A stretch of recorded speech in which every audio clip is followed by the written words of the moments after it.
Have you ever felt like you don't belong somewhere, that you don't deserve something, that you are an imposter? If so, then this video is going to be for you, because I'm going to be talking about 4 strategies that you can use to overcome imposter syndrome. Now, imposter syndrome, again, is that feeling that you get where you feel like you don't belong somewhere, you don't deserve something, and sometimes you even self-sabotage yourself. Now, a lot of the research out there shows that lots of people will experience imposter syndrome at some point in their lives. Up to 82% of people experience imposter syndrome. I've certainly been there as well.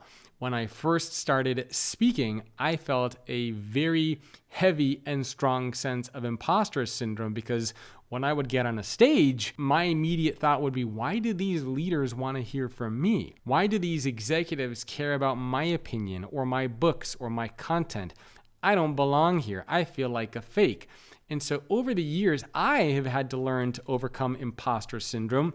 I've also interviewed hundreds of executives over the years on my podcasts and in my books where they have shared that they too have struggled with imposter syndrome.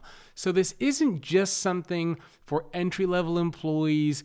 This isn't just something for the inexperienced people out there.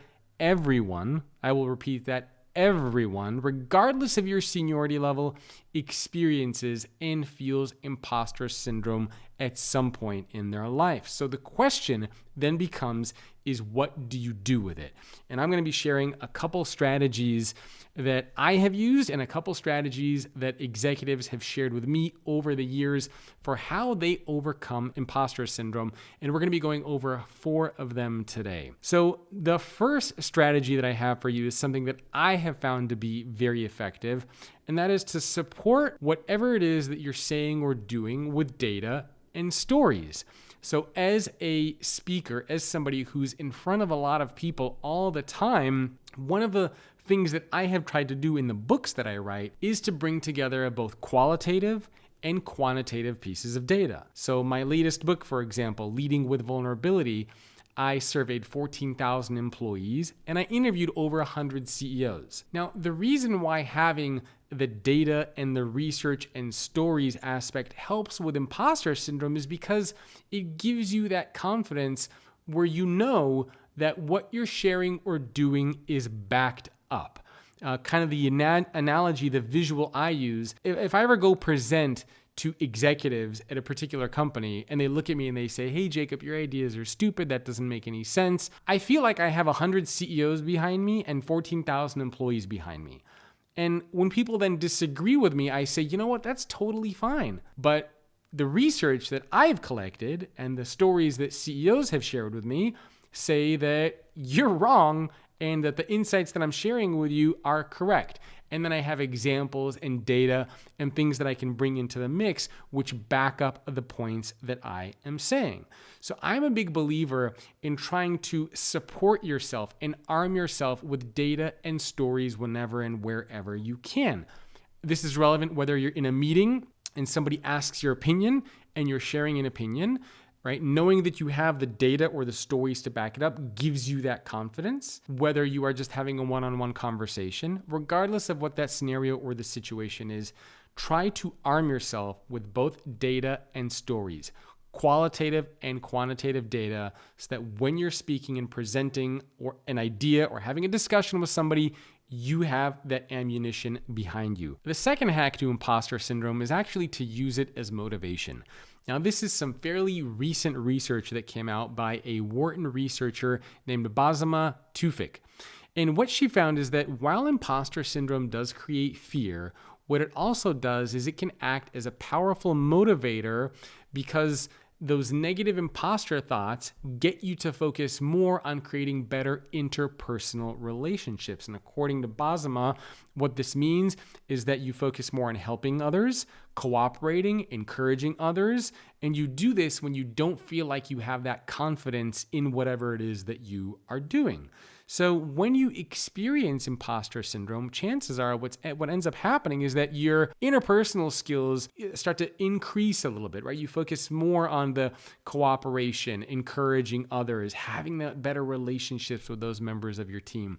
So again, very powerful motivating factor to help you do things on an interpersonal level when you experience imposter syndrome. The next hack to overcome imposter syndrome is to understand that in this case, perception does not mean reality. There's a concept in psychology called the Dunning-Kruger effect. I actually interviewed David Dunning for my new book on leading with vulnerability. And what the Dunning-Kruger effect states is basically, it's a cognitive bias where people with a low ability to do something oftentimes overestimate their ability and their skills to do something. Whereas people with a high ability in a particular area oftentimes underestimate their ability to do something. So if you have imposter syndrome, what that can also mean is that you have a high ability, have high capabilities and skills to do something, but you are actually underestimating your ability to do those things. So you have to recognize that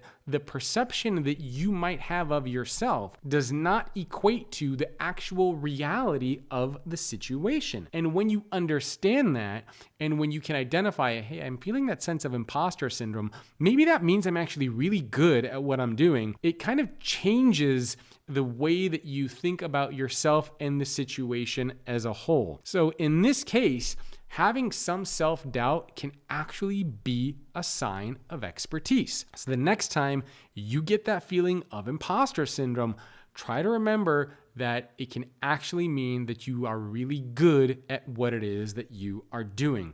And the last hack for you to overcome imposter syndrome is around positive self-talk, self-compassion. I've experienced this many times in my life. My internal voice is always negative. It's to beat myself up.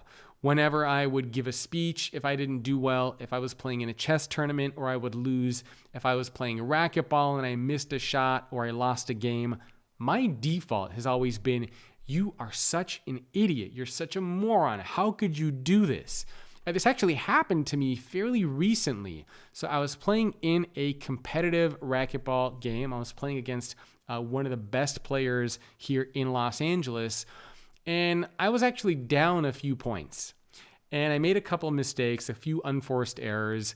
And usually my self-talk would be, well, this game's over. You're an idiot. It's game over, right? You shouldn't be playing this guy. He's better than you. What are you doing on this court? But I was able to shift my self-talk. And instead, I started saying, it's okay. You got this. 1 point at a time. Focus. You can win.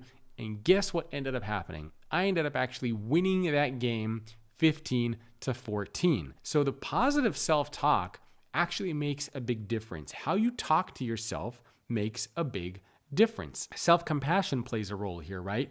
Talk to yourself the way that you would talk to a friend. Now, Ethan Kross, another one of the people that I have interviewed, wrote a book called Chatter. And in it, he says that one of the things that you can do is to actually use your name when you're trying to have that positive or that self-talk, that inner dialogue. So instead of saying, I'm such an idiot, I can't believe I did this, try talking that internal dialogue by using your name. So instead of saying I, replace it with Jacob. And then pretend that you're giving advice to Jacob. And so in that situation, you might say, well, Jacob tried really hard. He made a mistake, but it's okay. It's not the end of the world. Tomorrow's another day and you'll be fine, Jacob. Don't worry about it. Just brush it off. And when you start talking to yourself in that way, it triggers a different part of your brain that allows you to give yourself the best advice that you are capable of giving yourself. So having that positive self-talk is really, really important. Having that level of self-compassion is important so that when you identify and know that you're feeling with imposter syndrome, you can say, it's okay.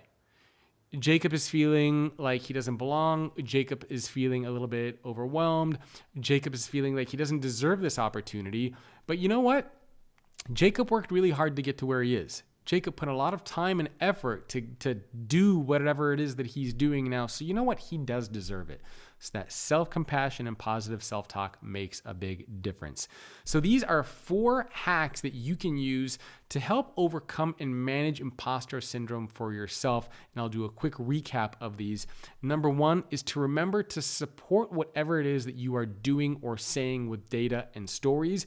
Number 2, use imposter syndrome as motivation, because oftentimes what it might mean is that you are focusing more on your interpersonal skills. Number 3, remember the Dunning-Kruger effect. Again, if you're feeling imposter syndrome, not only are you hypersensitive and focusing on those interpersonal aspects, but chances are you might be really good at whatever it is that you're doing. So the insecurity can be a sign of competence. It can be a sign of you excelling in a particular area. And last piece of advice for you is remember to practice that positive self-talk and that self-compassion. If you enjoyed this video, please remember, give it a thumbs up and make sure to subscribe to the channel for more content just like this. Thanks for tuning in. I'll see you next time.